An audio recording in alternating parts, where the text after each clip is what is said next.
Now we get to the 20th century. And in doing so, we have to finish up some of the little things that happened at the end of the 19th century. And one of the greatest of them, or the most important of them, is the American quest to break out of being an isolated country and expressing its domination by being a great colonial power or a great imperial power or a great power, like their older brothers countries on the Western European continent.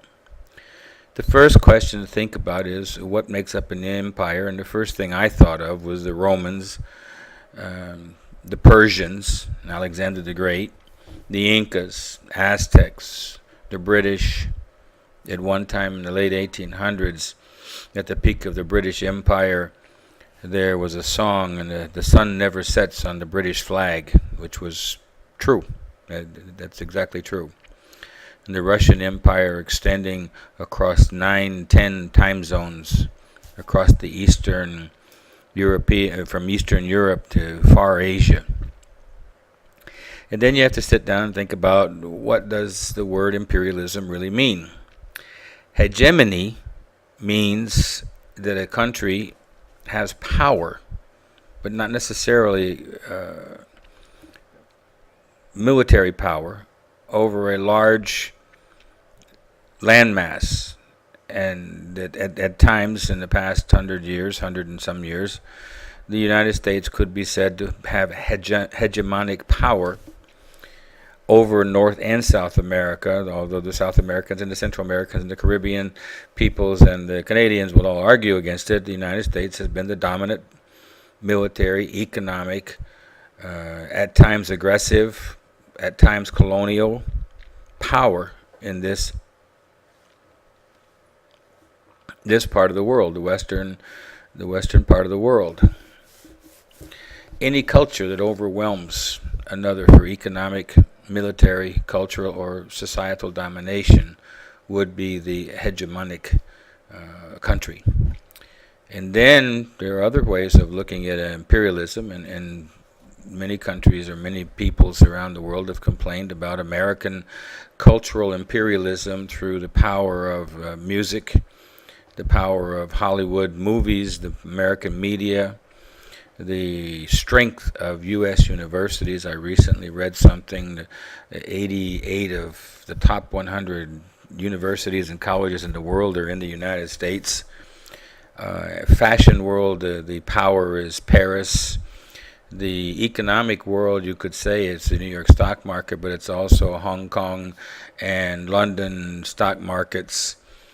All those things fit into that. Could be the economic imperialism.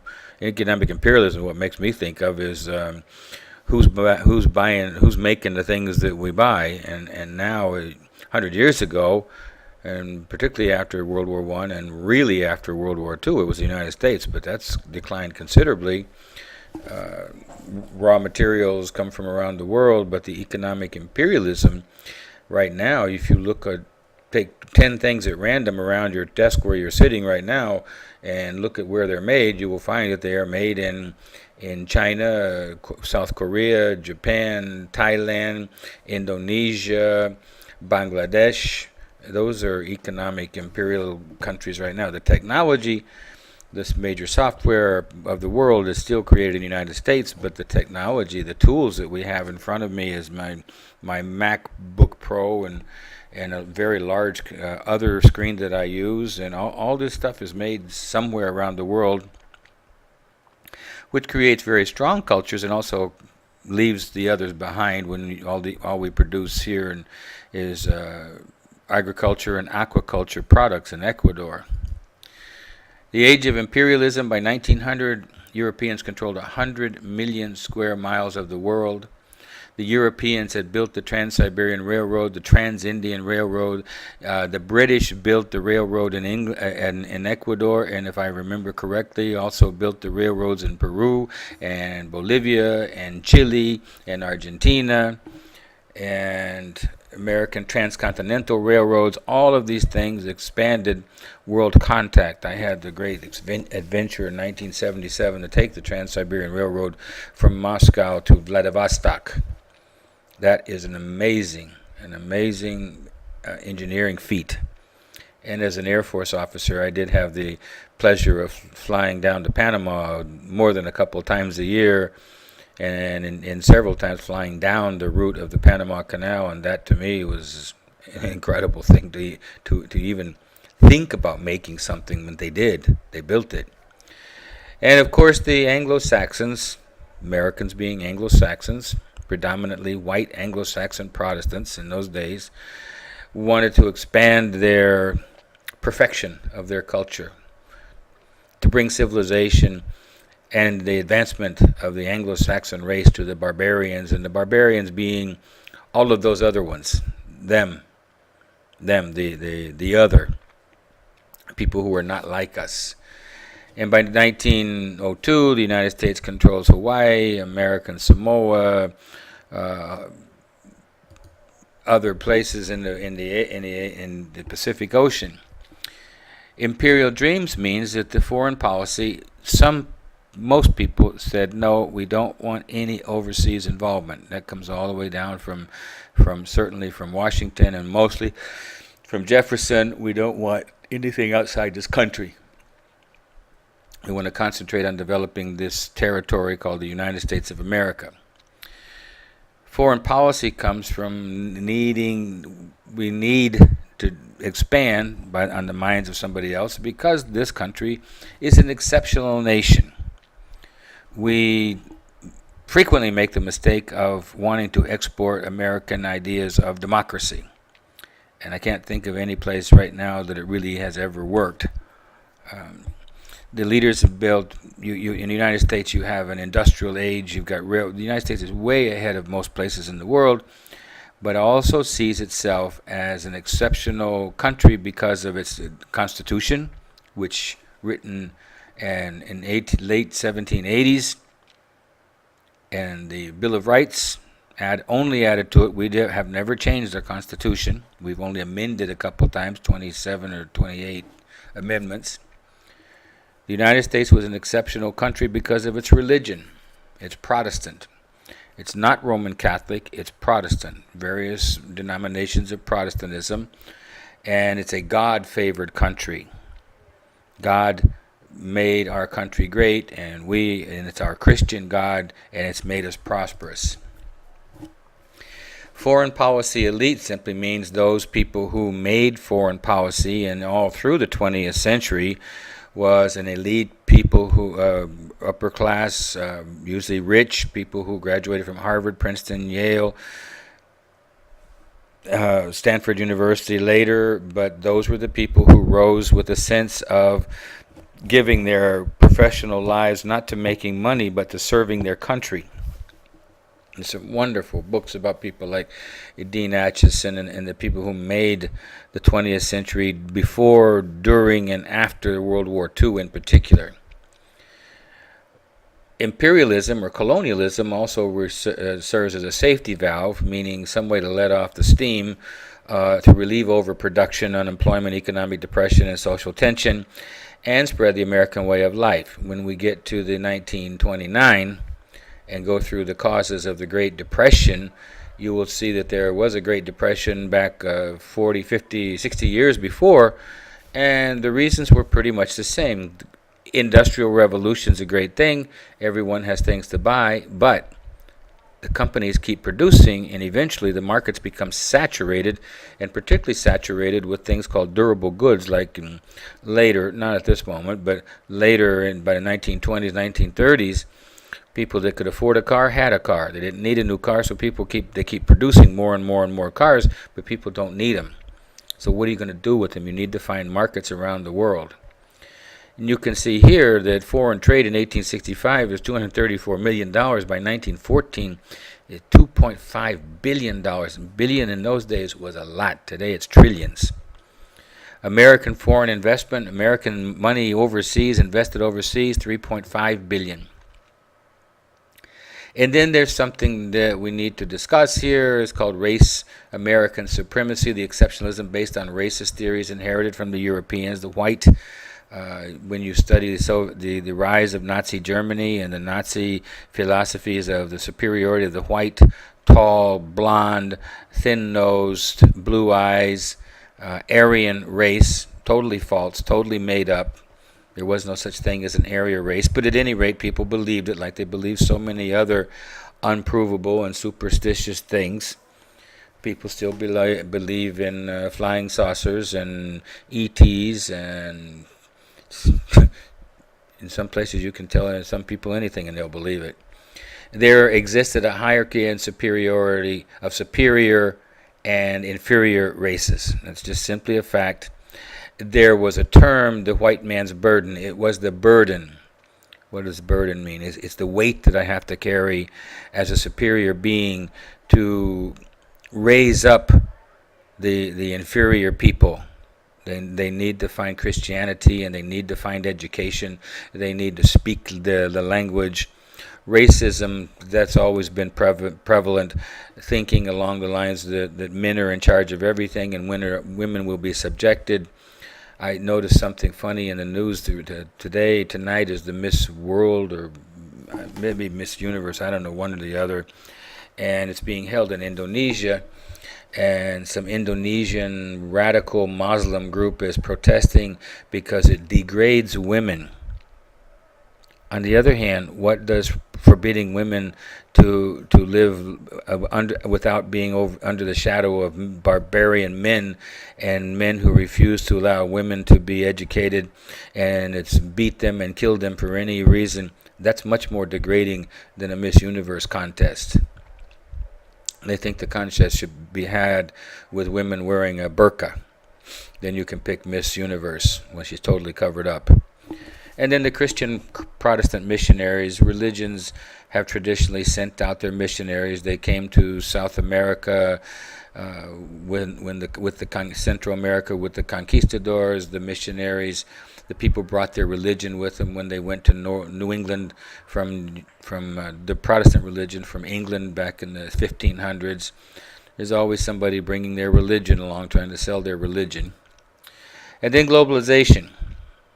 This is not the first globalization. You can go back and find these in many history books. It's one of the globalizations, as we have noticed in the last 20 years, 25 years in our own world, an explosion of industrialization, trade, communications, imperialism, transportation, all of these things, but particularly the communications revolution. Now in 1900, not now, in 1900, you have telegraph, you have voice communications, you have, in the 1910s, 1920s, you have a phonograph. By the 1920s, you have radio. By the late 1940s, but really becomes most common in the 1950s, is television and telephones in every house, and more than one telephone in every house. And today, look around. It's incredible. Everyone walking around blind to the rest of the world because they're talking on or I don't know what you're doing on your cell phones, tweeting, I don't know what it is. But everyone's, the communication explosion means that those who controlled people by controlling communications are having much more difficulty doing so. And there are actually governments in the world right now, you are not free to use the internet. You can't use cell phones. You can't use, if you do have the internet, the government controls everything, and you're not allowed to have Facebook or Twitters. Yeah, the governments are very much afraid that people have freedom of communications. Governments trying to control newspapers and radio and television, and the only message to get out to the people is the government message. In the late 1800s, and one of the major reasons for World War I was a war, a military war, a building of an arms race, it's called, between Germany and Great Britain. And by the end of the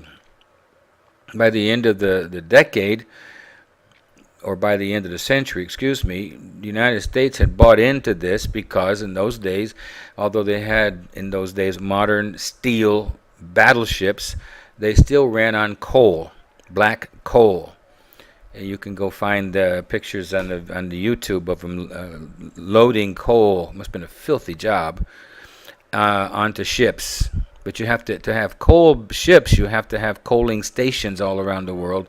One of the reasons argued by Captain Alfred Mahan that the United States needed to have these places around the world so that the American Navy could protect American commercial shipping. So by the 1880s, the United States starts to build a steel-hulled navy, and by 1945, only 75 years later, it's the largest navy in the world, worldwide.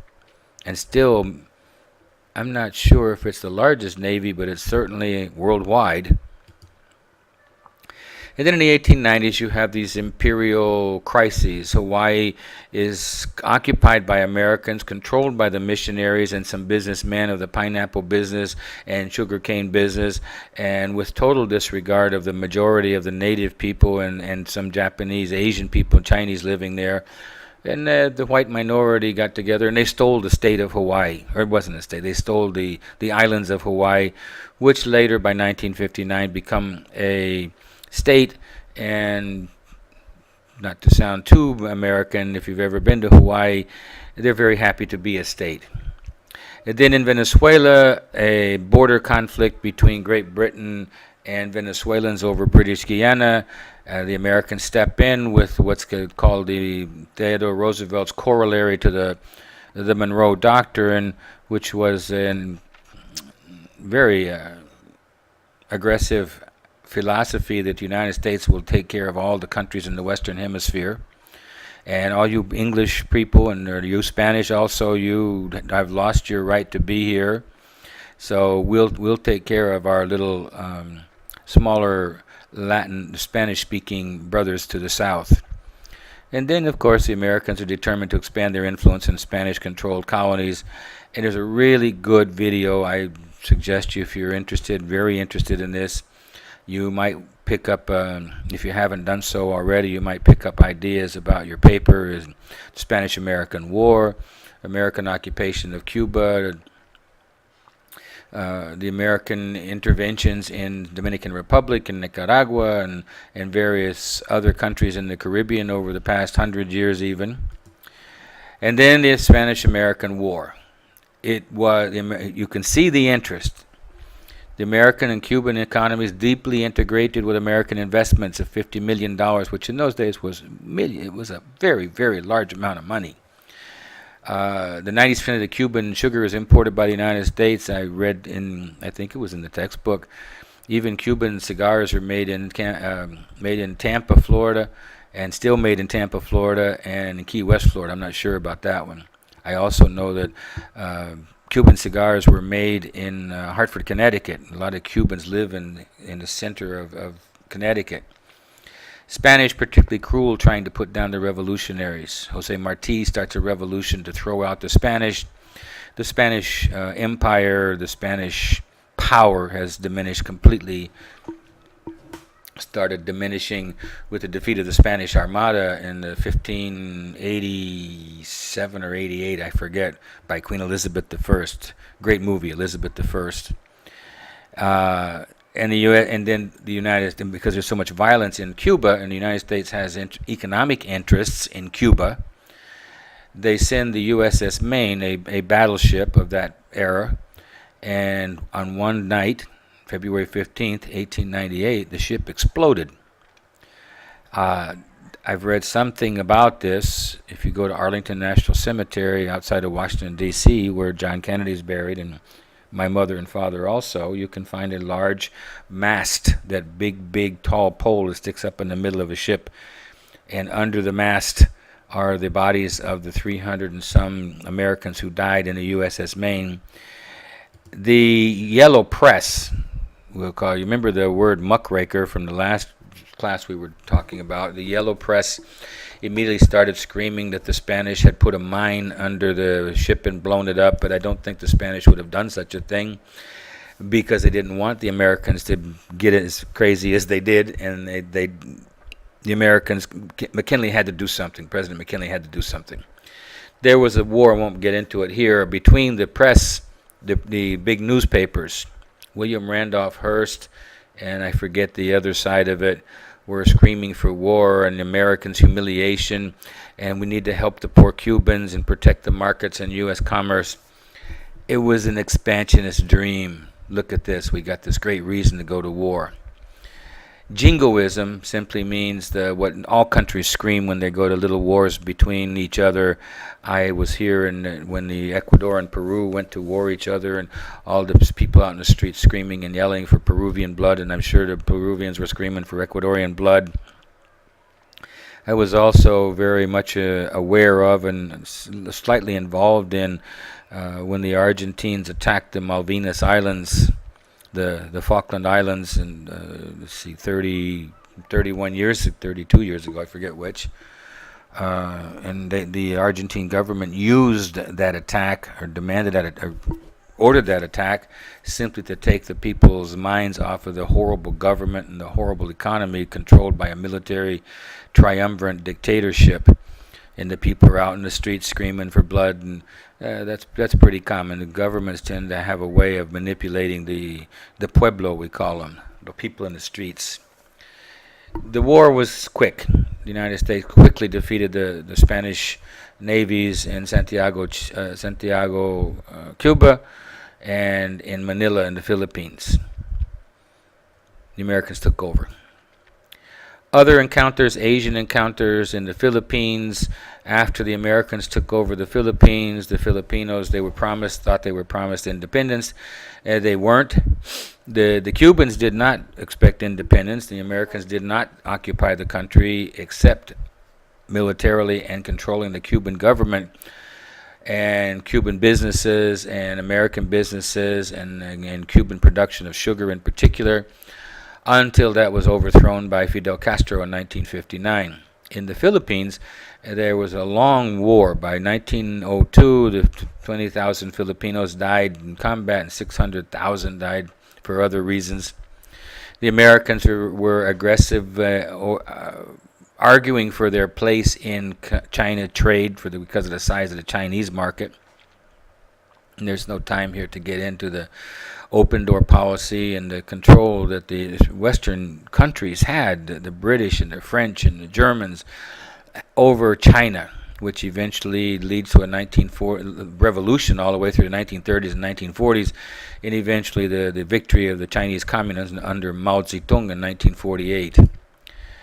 And then one of my favorite stories is President Theodore Roosevelt. Of all the presidents we've ever had, Teddy Roosevelt is one of the most fascinating, if not the most fascinating.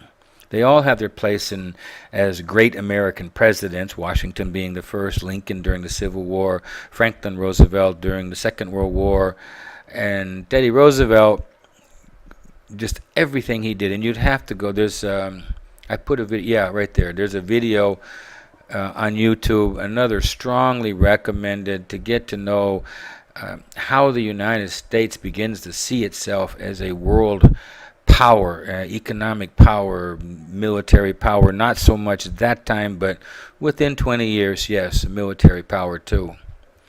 Teddy is culpable in Spanish, of the Panama Canal, and you'd have to read the great manipulations that went on for the United States to get control of created the country of Panama by simply supporting a paid group of Panamanians to throw out the Colombians, because Panama belonged to Colombia. The Colombian legislature turned down the offers of cash. The Americans eventually paid them something, and the Americans moved in and with tremendous effort and loss of life and everything, built the Panama Canal. And that's something you go watch the YouTube, because you get this idea of the immensity of the engineering feat.